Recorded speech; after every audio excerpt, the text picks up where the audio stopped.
আপনার বাসায় যদি আলু আর ডিম থাকে তাহলে আপনি বানিয়ে ফেলতে পারেন এই মজাদার স্ন্যাক্স রেসিপি। তো দেরি না করে চলুন রেসিপিটি শুরু করা যাক। প্রথমেই নিয়ে নিলাম দুটি আলু। আলুগুলোর চামড়া ছাড়িয়ে নিচ্ছি।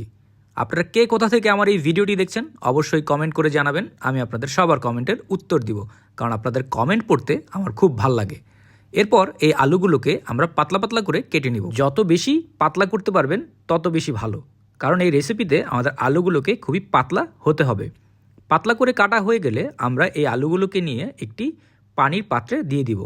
এরপর এগুলোকে একটু ভালোভাবে ধুয়ে নিব, কারণ আলুর ভিতরে কষ থাকে। তো ভালোভাবে ধুয়ে সেই কষগুলো আমরা বের করে নিয়ে আসব। এই রেসিপিটি সকালের নাস্তায় বা বিকালের চায়ের সাথেও খেতে পারেন। খুবই মজার একটি রেসিপি, বাচ্চারা আর বড় সবাই খুব পছন্দ করবে। ওয়াশ করা হয়ে গেলে আমরা একটি বাটিতে নিয়ে নিব দুটি ডিম। এরপর এর ভিতরে দিয়ে দিব কুচি করে কাটা পেঁয়াজ, ধনিয়া পাতা, তারপর লবণ দিয়ে দিব আমরা স্বাদ মতো। এরপর আমরা দিয়ে দিব মরিচের গুঁড়ো। তারপর এই সবগুলোকে একসাথে আমরা ভালোভাবে মিক্স করে নিব। মিক্স করার সময় অবশ্যই খেয়াল রাখবেন যাতে কোনো অংশ বাদ পড়ে না যায়, সবগুলো একসাথে ভালোভাবে মিক্স হয়ে যায়। আমরা একটি ফ্রাই প্যানে একটু বাটার ব্রাশ করে নিব।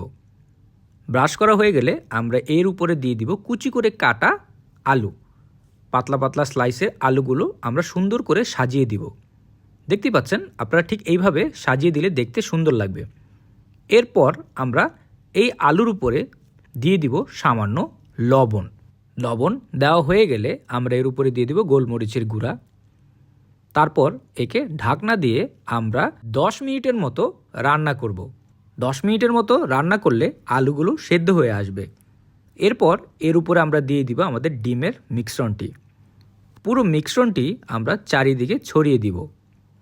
এরপর একে ঢাকনা দিয়ে আমরা আবারও রান্না করব। এখন আমরা রান্না করব 5 মিনিটের মতো। 5 মিনিট রান্না করা হয়ে গেলে আমরা ঢাকনা খুলে এর উপরে দিয়ে দিব চিজ। আমি এখানে দিয়েছি মোজারেলা চিজ। আপনারা চাইলে অন্য যে কোনো চিজ ব্যবহার করতে পারেন। কুচি করে কাটা চিজ দেওয়া হয়ে গেলে আমরা একে আবার ঢাকনা দিয়ে আরও কিছুক্ষণ রান্না করব। 5 মিনিটের মতো রান্না করলে আমাদের চিজগুলো একদম নরম হয়ে আসবে। 5 মিনিট রান্না করা হয়ে গেছে, আমাদের স্ন্যাক্স তৈরি হয়ে গেছে। তো দেখতেই পাচ্ছেন আলু আর ডিম দিয়ে আমরা একটি মজার পিৎজা রেসিপি তৈরি করে ফেললাম। আপনারা চাইলে এর সাথে টমেটো বা সস সব কিছুই ব্যবহার করতে পারেন, কোনো সমস্যা নেই। তো দেখতেই পাচ্ছেন খুব সহজেই আমরা ঘরে এরকম একটি মজার স্ন্যাক্স রেসিপি তৈরি করে ফেললাম। এরকম মজার মজার রেসিপি পাওয়ার জন্য টোস্টেড বাংলা পেজকে ফলো করবেন। ভিডিওটি ভালো লাগলে একটি লাইক অ্যান্ড শেয়ার করতে ভুলবেন না। সবাই ভালো থাকবেন, সুস্থ থাকবেন, আর মজাদার খাবার ঘরে তৈরি করে খাবেন। আর এই খাবারটি আপনাদের কেমন লাগলো অবশ্যই কমেন্ট করে জানাবেন।